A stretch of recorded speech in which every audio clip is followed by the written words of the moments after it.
Hey, what's up, you guys? So we got 4/10 of an inch of rain yesterday. I don't think that's gonna be enough to put us out. Alrighty, we are at the Ripper. First thing this morning, you guys. I guess Dan is getting closer to where he'll be moving this way, so he wanted me to come here and get the Ripper ready. And this morning we got a grease up, you guys, and I'm also gonna put that nut on there. Yep, got my suitcase ready to do business this morning. Man, I tell you what, it's a job to grease. It's got a lot of grease fittings. A lot of grease fittings. That thing there is still tight. I think that's the one. Yeah, that's the one we put on there. I had tightened this one up and it hadn't moved, I don't think. But I'm still gonna put that nut on there.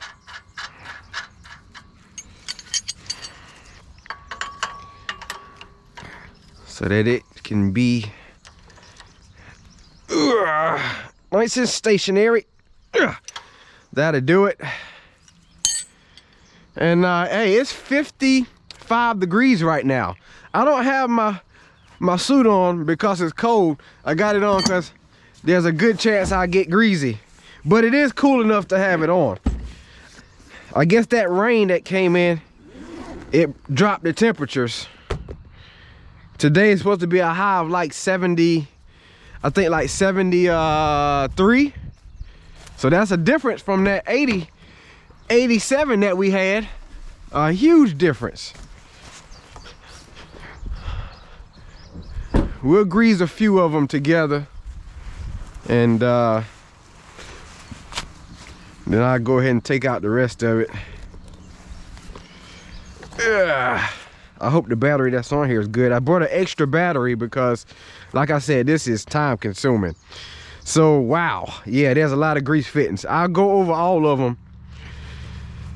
There's one under here. Usually that one sometimes don't like to take it.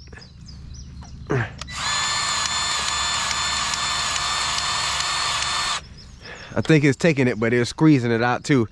And the coulter bearings right there, I actually don't grease those as much as everything else. So, but there's one there and one there. So that's 3. Then there's one there that I have to pick the lift up to get to. That's 4. I'm gonna lose count after a while, I know. There's one right there. That's 5. And there's one on the other side just like that one. That's 6. Then there's one there, 7. Then there's one there and there. That's 8. 9. Let's see here. One there. 10. One there. 11. Why do I feel like I'm miscounting? Even though I'm counting right along with you. 11. One right there. That's 12. And then one there. That's 13. I think that's it for that shank. Let me see. Yeah, 13. And then up here on these coulter blades, there's one on that bearing. I'm not gonna grease that one on that bearing. And then there's one right here. Oh dang, how many? I done lost count. 13. Okay, 14, 15. All right, so do the math. There's 15. There's 15 grease fittings per shank, and there's 8. So somebody do the math for me, all right? 15 times 8, and then I don't know how many's on this row marker, because there's some that you can get to, and there's some that you can't. So let's see. This is 1. Let's see, 2. And 3 in there. Let's see here. There's 3 there. There's a grease fitting on that bearing, which we just greased not too long ago. 3, that's 4. Then there's 5. Then there's 6.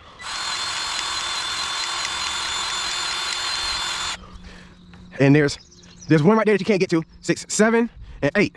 I gotta unfold it to get to those. And I think that's it.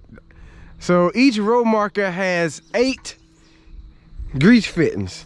So 8 times 2, you do that, you add that as well. Yep. That's a lot, you guys. Anyway, I'm going to work on it.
Yeah, you guys, this is my most favorite part of ripping, greasing up the ripper.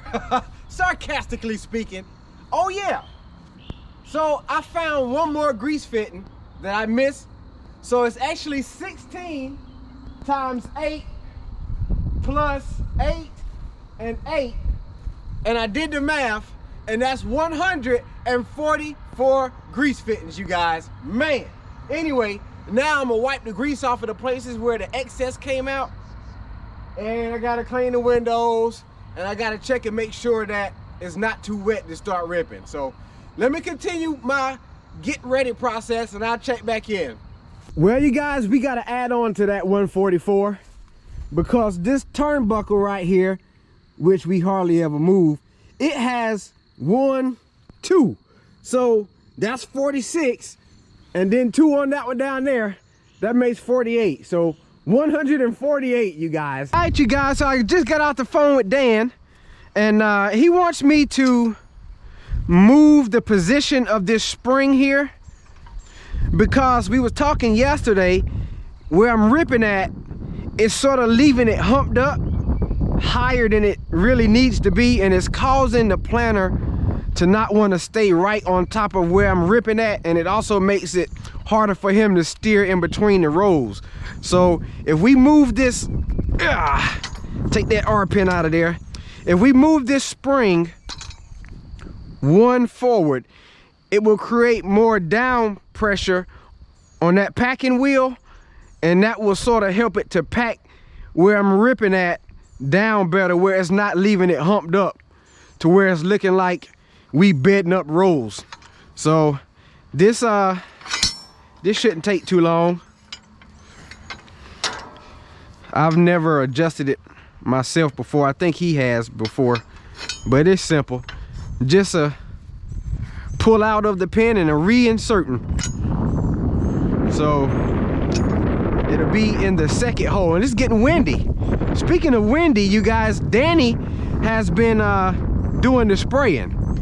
So I don't have to run to the sprayer every day after we've planted and spray. So him and Rudy is running that operation, which is good. And I guess whenever Danny gets caught up closer to us, Rudy will start chisel plowing. So after a while, we'll get caught up a little bit, and things will continue to roll in motion. And that's the last one. So I guess we're gonna try that out and see how it does. All right, you guys, so I'm making this first pass along pecan trees. So I'm not going fast, and I don't have it quite as deep as I would. So it's not gonna be a very good test pass to tell whether or not the springs are in a good place. So when I come back down, I'll probably get out and check it then.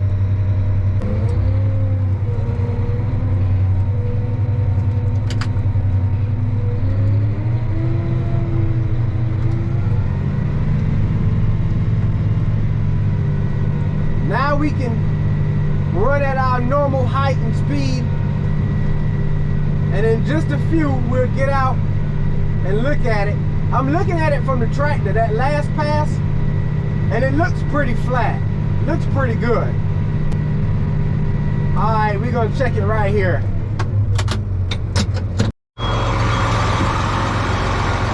Let's see what we got here. Oh yeah. Yeah, that's not humping up too bad there. That looks fairly good. That looks fairly good, you guys.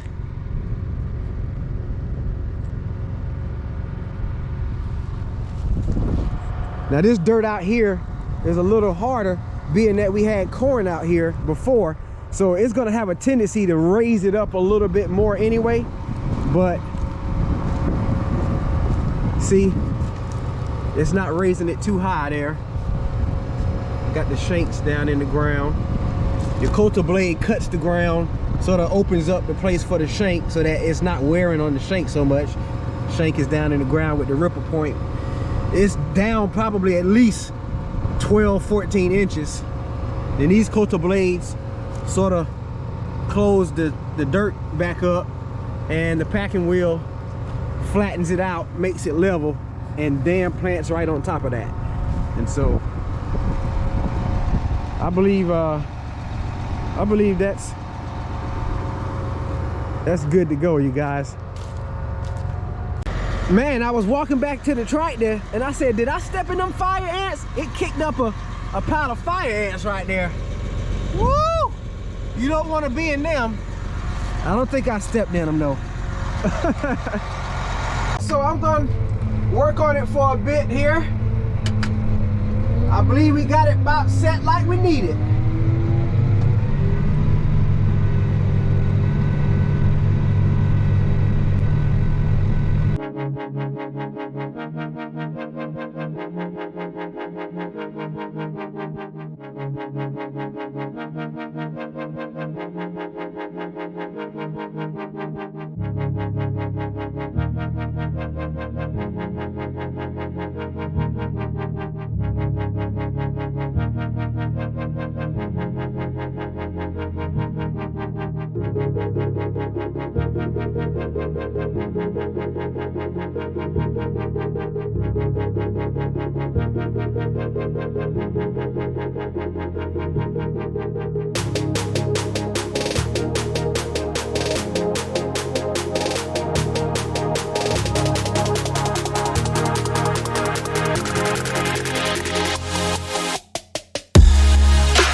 So you guys, we got the right side of the pecan grove done. Now it's time to work on the left side.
I can imagine you guys were wondering, well, why did he put both road markers out?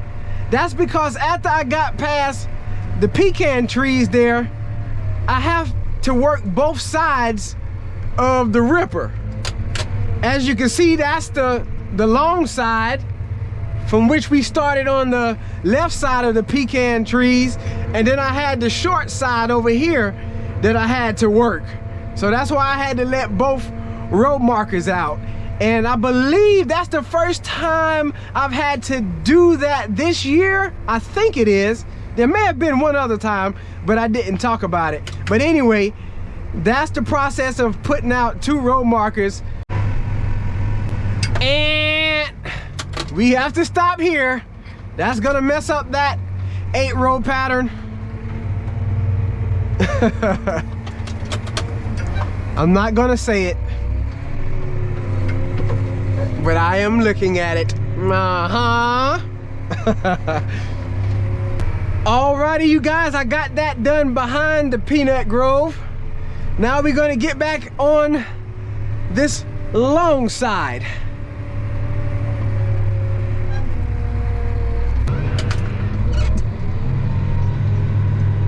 And off we go.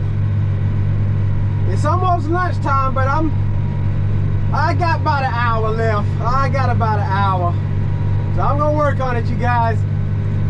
There's a fox squirrel. He's sitting still too. I'm gonna pull up right beside him. Oh, there he goes.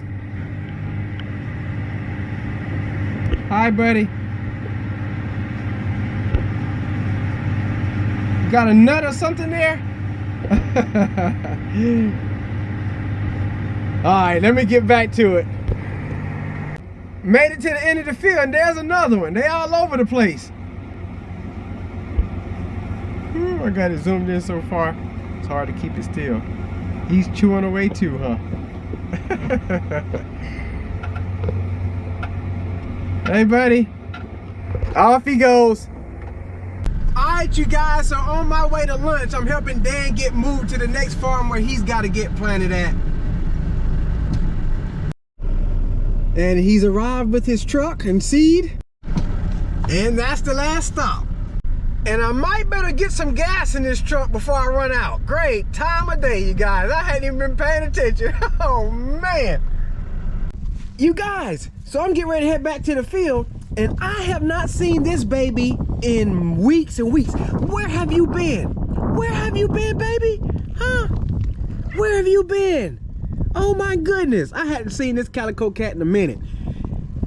There's a few of them here. I'm not even feeding them. I guess they heard the door and they thought hey, don't act like that. Don't act like that.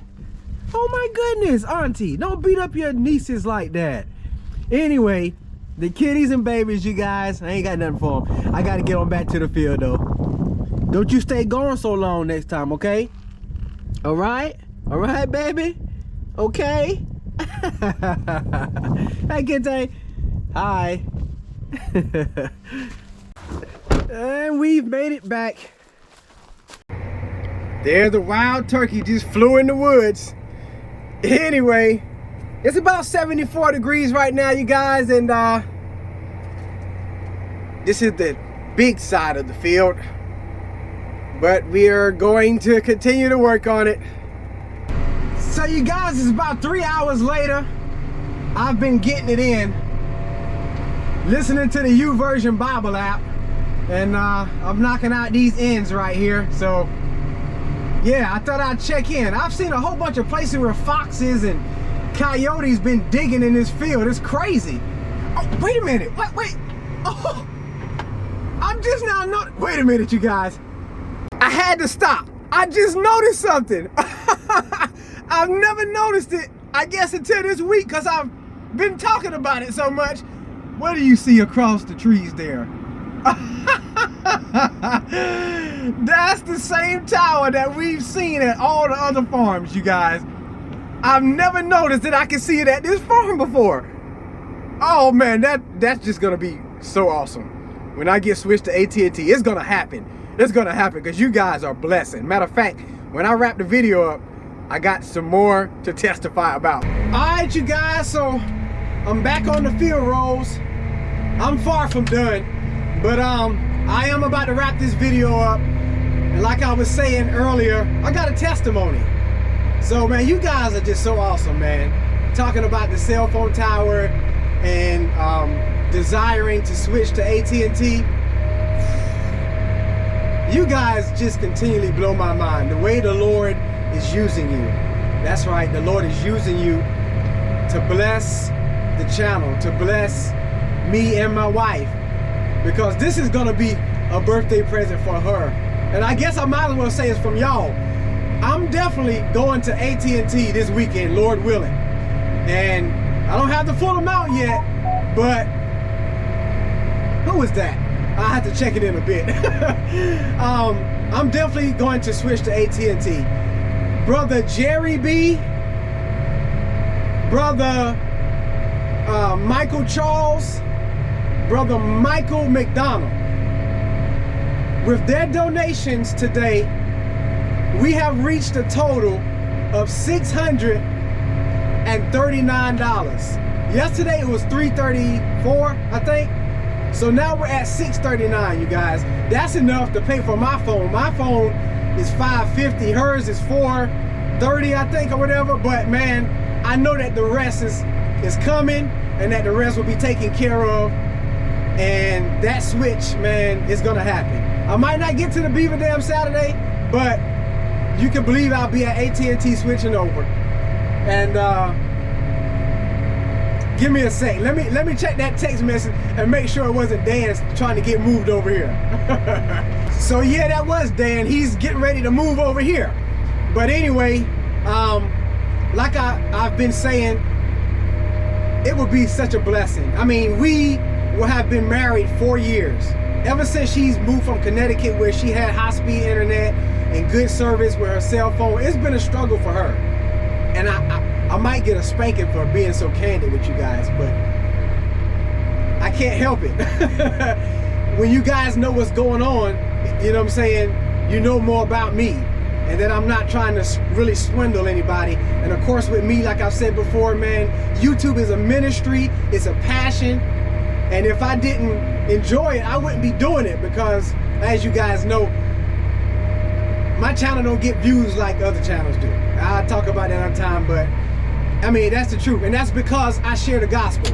That's because I always talk about Jesus. You know what I'm saying? I share my faith. And that's contrary. I mean, that's not something that a lot of people are willing to do.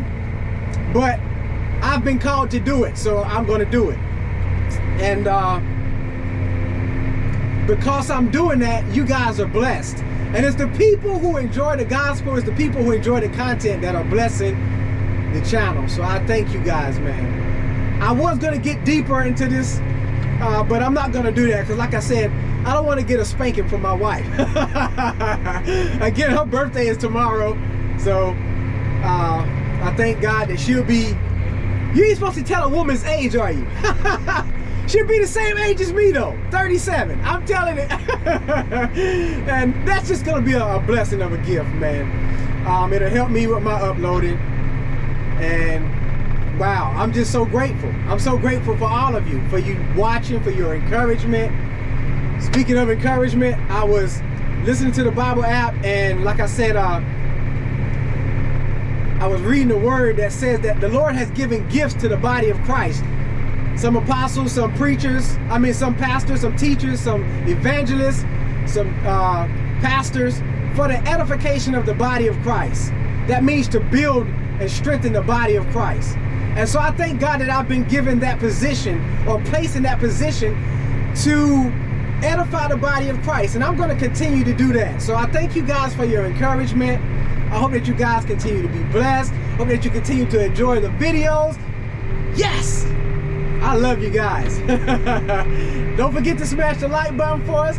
Throw a comment in the comment section. Let me know what's on your mind. If you want to subscribe, go ahead and hit the subscribe button. All right? But in the meantime, in between time, you guys stay blessed. You guys keep encouraged. And as always, we'll see you in the next one.